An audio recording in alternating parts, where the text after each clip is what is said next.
So don't blow it. Don't do drugs. If you're doing it, stop it. Get some help.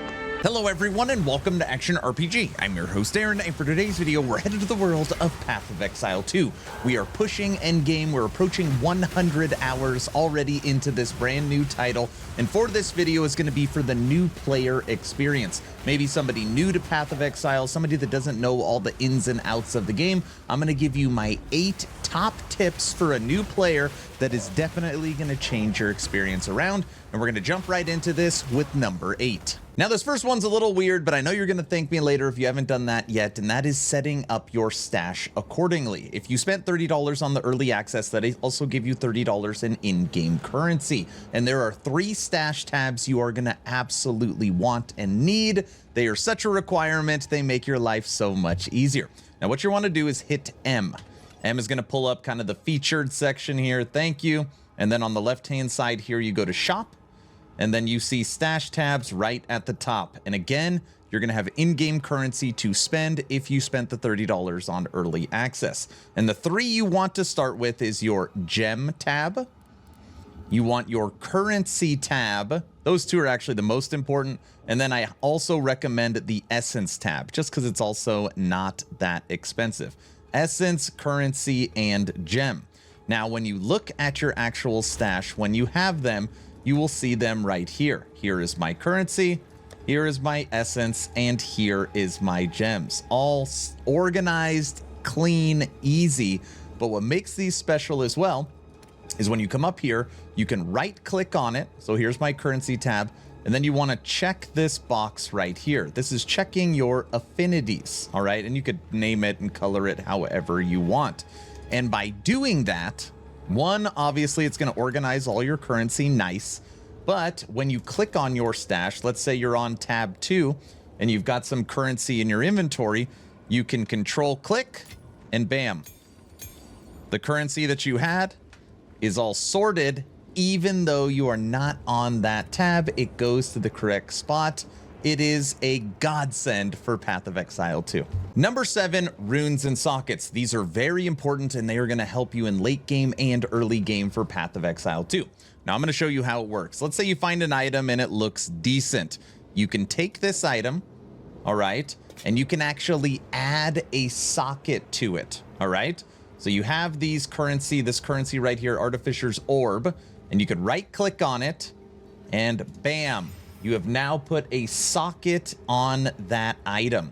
And this is something that helped me early in the campaign. I got stuck on the Act 2 boss in Cruel. It was driving me crazy. And then someone's like, dude, just boost your resistances through sockets and runes.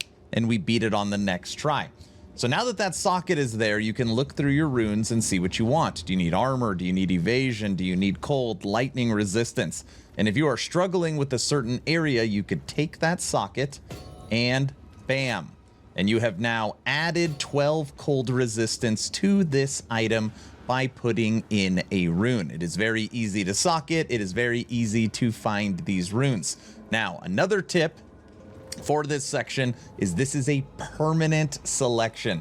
People are saying this might change in the future, so we will wait and see. But just know if you have that awesome item, if you have that end game piece, if you add a socket to it and throw a rune in, that is a permanent selection. So make sure you are picking the best one or the one you think is going to work for your build. Number 6, this is going to be short and sweet, and that is hold on to your exalted orbs. I've probably spent or crafted using 50 of these throughout the campaign, which now makes me feel a little sick in endgame, and I wish I would have held on to them. Exalted orbs is the trade currency for Path of Exile 2 right now. So when you go to grab an item or trade with an item, it's all priced in exalted orbs. Now, obviously, if you're solo self-found, craft, do whatever you need, like that is what they are for. But I really wish I didn't like waste those 50 exalts earlier in the campaign. We would have been swimming in currency, but that's okay. Learn from my mistake. And again, if you're solo self-found, it doesn't matter. Spend them in craft to your heart's delight. Number 5, and that is salvaging. Your salvage bench you are going to use all the time. And when you're traversing the game, you're going to find items that have sockets in it, which we have already talked about, but you're also going to find items that are superior. And superior items mean that they rolled with quality on them, like this staff rolled with 6% quality. This is kind of unfortunately gear that you do want to pick up, obviously, even though you are not going to use it, so that you could break down those items. And that is at the salvaging bench. And what you want to do is go on the bench and you just go through and you click all your stuff. So here we got an etcher and we got 7 shards for a socket. If we had 10 shards, we would have had another socket that we could use on our gear. Absolutely great crafting materials you will make at the salvaging bench. Number 4, and I wrote this in all caps, check your vendors. Every single time you level up in Path of Exile 2, your vendors restock or change what they have for sale for you. And it is an unfortunate realization that throughout the campaign, most of the time you are getting your upgrades through quests or vendors. So when you get a new level, you want to go through, click on the NPC, buy or sell, and look through the loot, because there might be an item in there that is very good for your build. There's already 2 rares there, 3 rares, and you could look through to see what might be good for you. And a lot of times you'll find some upgrades, like at level 11, you're going to get evasion, energy shield, int, max life, and double resistance. This is from a vendor. On top of that, this one I don't overly recommend until you have a decent amount of gold.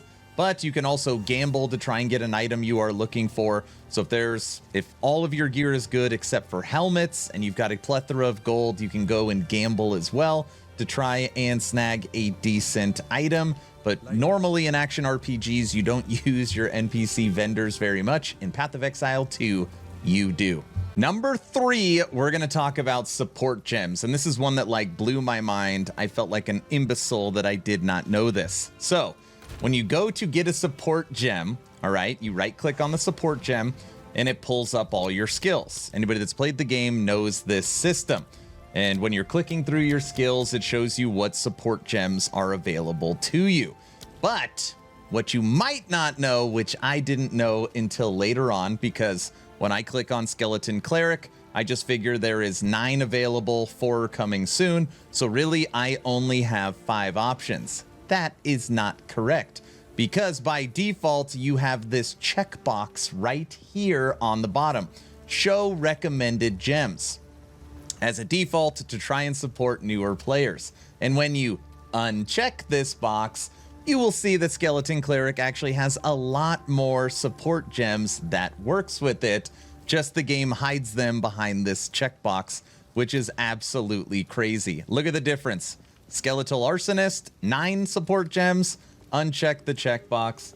Look at all the options available to you.